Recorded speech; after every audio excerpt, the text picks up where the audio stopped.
is a misconception in science? A misconception in science refers to the false or inaccurate understanding of a science concept or principle. Such misconceptions can arise from various causes, such as oversimplification, inaccurate information, misapplication of intuitive knowledge, limited science knowledge, or misobservation. Some examples of these misconceptions can include: air has no mass or weight. Clouds contain water that leaks out as rain.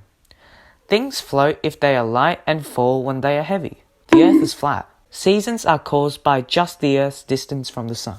The cells in cacti and its organelles. Plants have developed various mechanisms to adapt to their environment and ensure their survival. Cacti in particular have evolved unique features that allow them to store water, reduce water loss, and carry out photosynthesis. Cacti have thick and fleshy stems that can store large amounts of water. The outer layer of the stem is coated with a waxy cuticle that prevents water loss through evaporation. Inner layer of the stem contains parenchyma cells, which can expand to hold water, and mucilage cells, which can absorb water and further increase the water storage capacity of the plant.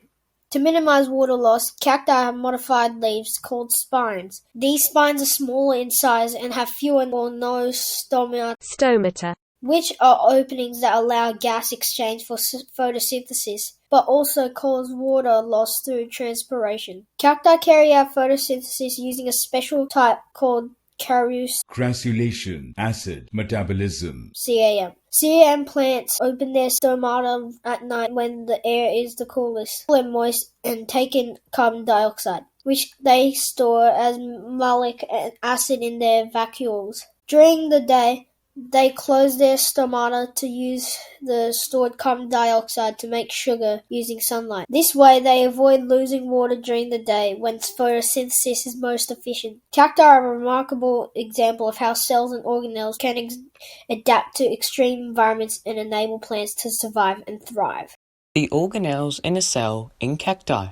Cacti are complex multicellular organisms consisting of many cells that perform specialized functions. In contrast, unicellular organisms have only one cell that performs all the necessary tasks. There are different types of cells in cacti, such as parenchyma cells, sclerenchyma cells, and bundle sheath cells. The primary cell in a cactus is the mucilage cell. Mucilage cells are specialized cells that produce and secrete mucilage, a sticky substance that helps plants retain water, protect from herbivores, or facilitate pollination. They have typical organelles like the nucleus, cytoplasm, mitochondria, etc. Additionally, they have large vacuoles to store mucilage. So here we have the dichotomous key.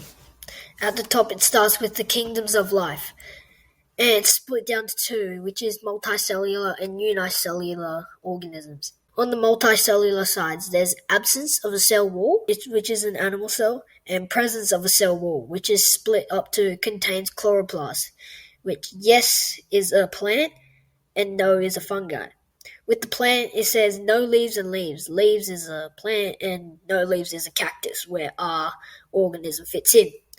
On the unicellular side, it's split up into contains nucleus and doesn't contain nucleus. On the contains nucleus side, it says protozoa, and doesn't contain nucleus side, it says bacteria.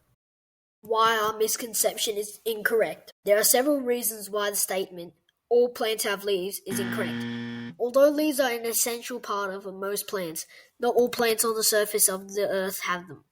For instance, cacti, as mentioned before, use their stem for functions like photosynthesis instead of leaves. Similarly, maple trees lose their leaves during specific seasons, while some plants shed their leaves to conserve water and avoid overheating in hot climates.